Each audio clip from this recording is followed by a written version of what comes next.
ingane yami. Stress na lento yengane le. Yo, ntwana buke isilende sihle kanjani? Ayi, ngiyakusola ntwana yami lesi.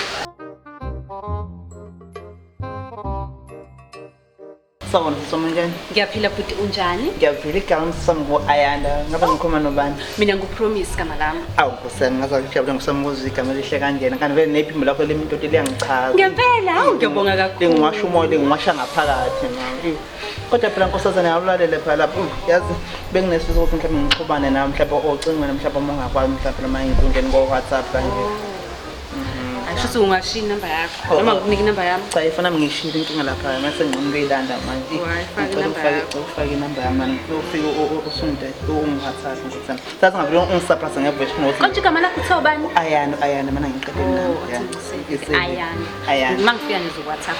Ungisendele i-voice note ungichaza ngalo phimbo lakho. Khulileka. Ubusisa umoya wami.